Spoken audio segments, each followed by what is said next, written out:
You're sitting in a coffee shop. You didn't ask for anything. You didn't speak to anyone. And yet, a few minutes later, a stranger starts talking to you. Not about small things. About their life, their pain, the things they've never been able to say to people who've known them for years.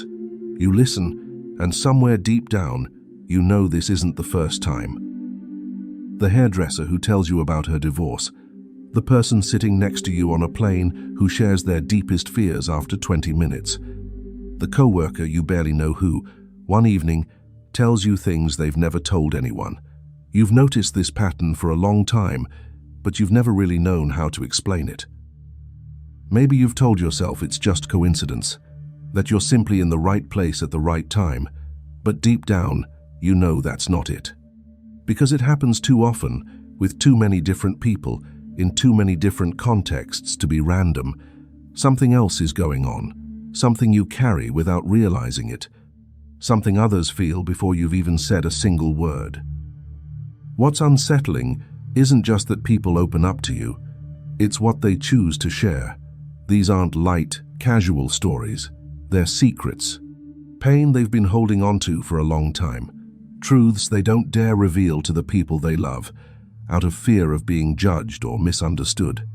And they share them with you, a stranger, as if something in you reassures them it's safe, as if your presence alone gives them permission to finally put down what they've been carrying for too long. Why? What's really happening in those moments? What you're experiencing isn't trivial. It's the sign of a way of being that very few people truly have. Carl Jung spent much of his work trying to understand what happens between two people when they come into contact. He found that some individuals unknowingly radiate something that others unconscious immediately recognizes as a safe space, a place where it finally becomes possible to tell the truth.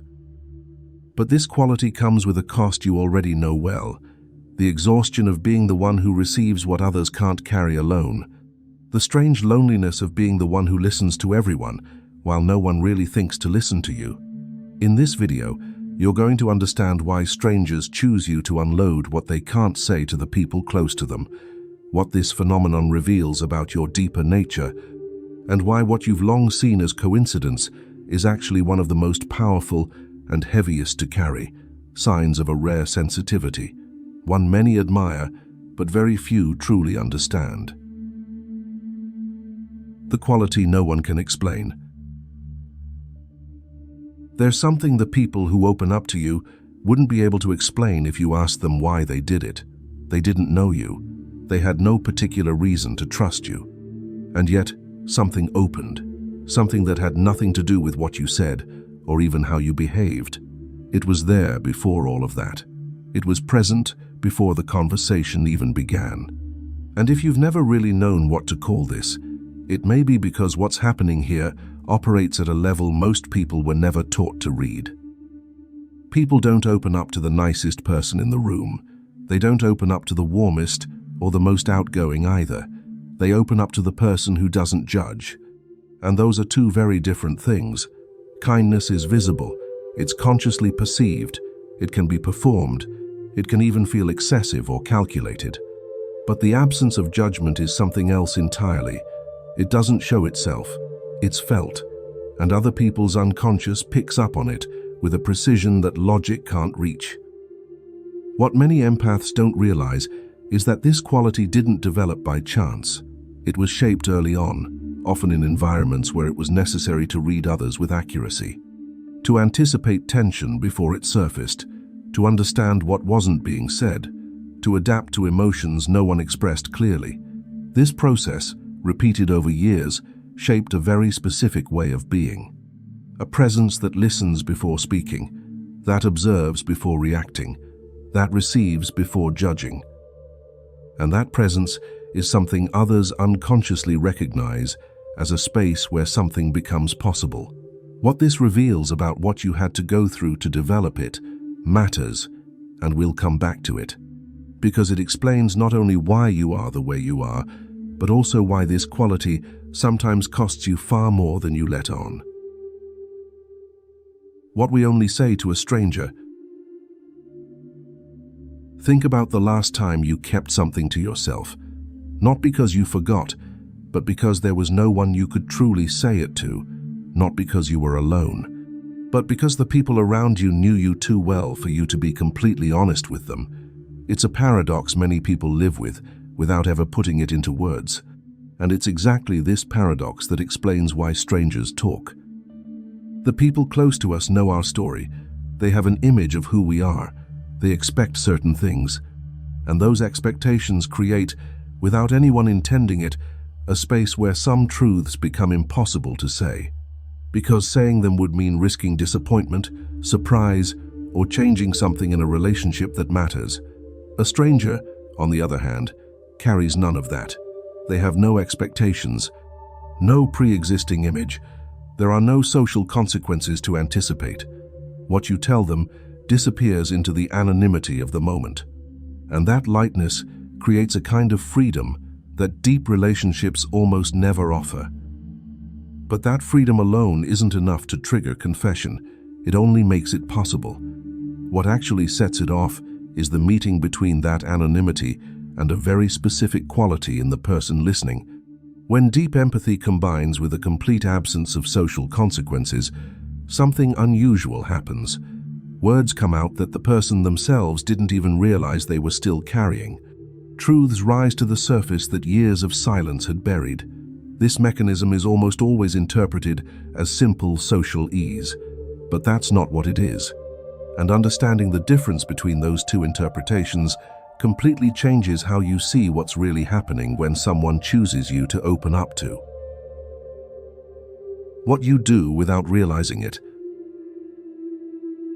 In almost every conversation, even the most ordinary ones, there's an invisible tension most people never notice because they're part of it. Everyone is managing their image. Everyone is waiting for their turn, not to truly listen, but to say what they had already planned to say. Everyone is trying, often without realizing it, to take up space, to convince, to exist in the eyes of the other. This dynamic is so common that it's become invisible. It's simply what conversations are. An empath, on the other hand, is usually not in that dynamic. Not because they chose to step out of it, but because their presence is naturally oriented toward what they receive rather than what they project. They don't need to fill the silence to feel like they exist. They don't need to bring the focus back to themselves to feel legitimate. And they offer something very few people truly give: the ability to listen without immediately correcting, without rephrasing just to show they understood, without offering a solution before the other person has finished speaking, without minimizing what's being said or redirecting it to their own experience. In that seemingly simple act, something fundamental happens. The person speaking feels that what they're saying can exist as it is, without being immediately summarized, judged, or reshaped. It's an experience very few people have often, and when it happens, something unlocks on a deep level. It's no coincidence that people open up to you rather than to others. It's the natural and precise result of the way you are. But that way of being has an origin that Carl Jung sheds light on in a deeply unsettling way, and it completely changes how we understand why some people become what others are unconsciously searching for. We're getting there. But before that, we need to look at what all of this is actually costing you. What no one sees in you. There's a quiet paradox many empaths live with without ever naming it. They understand other people's wounds with striking accuracy. They carry fragments of lives that aren't their own. They know what the hairdresser is going through, what the co-worker is hiding behind their smile, what the stranger on the train hasn't been able to tell their family for years. They carry all of it. And at the same time, very few people truly know what the empath themselves is going through. This imbalance isn't random. It's the direct consequence of that quality of presence. Because someone who truly listens constantly attracts confessions. But that same quality often makes it very difficult to put yourself in the position of the one who needs to be heard. Not out of pride, not out of strength, but because the space to speak about yourself naturally closes in favor of others. Because asking to be listened to in return can create a subtle sense of illegitimacy that's hard to explain. as if your own pain were less urgent, less real, less worthy of attention than that of others.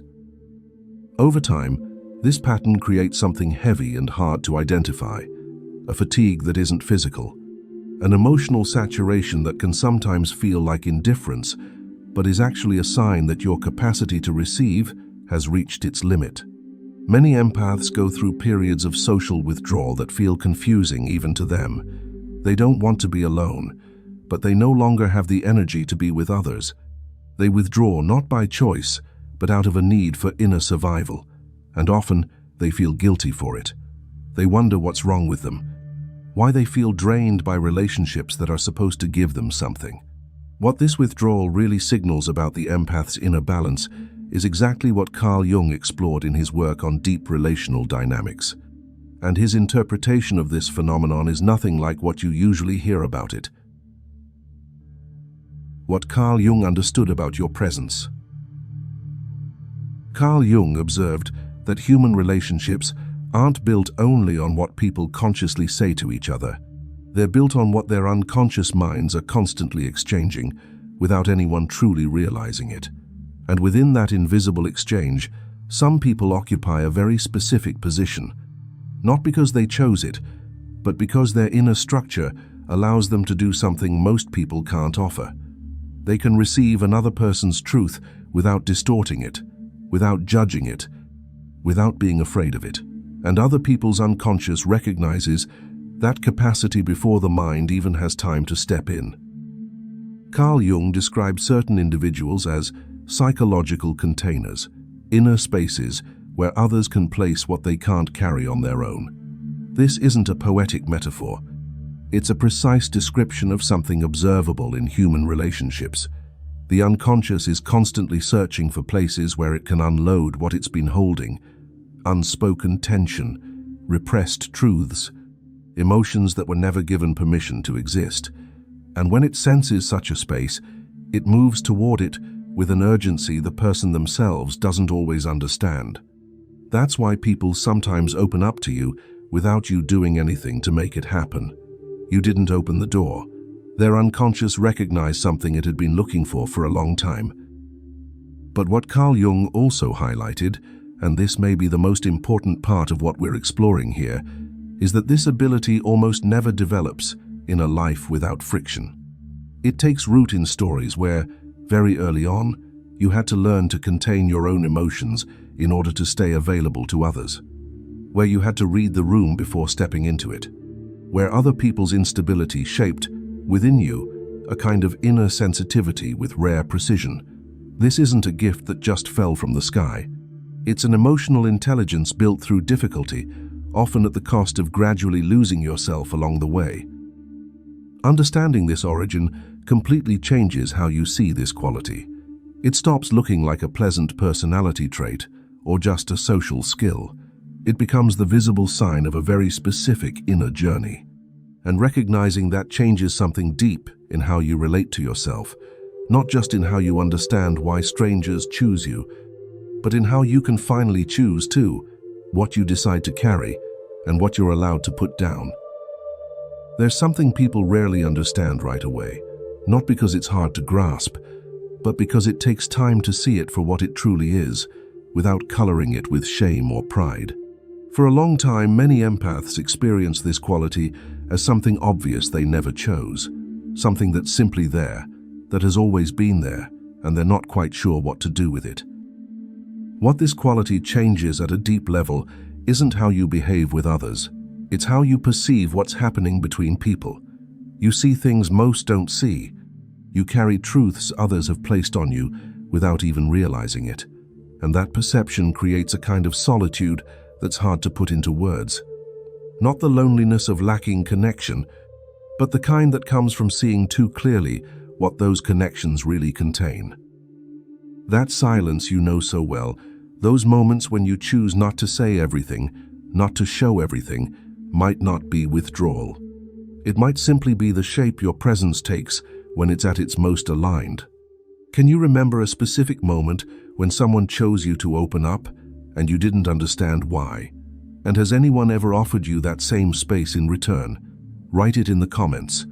Your words might help someone else who's asking themselves the same questions realize they're not alone in experiencing this.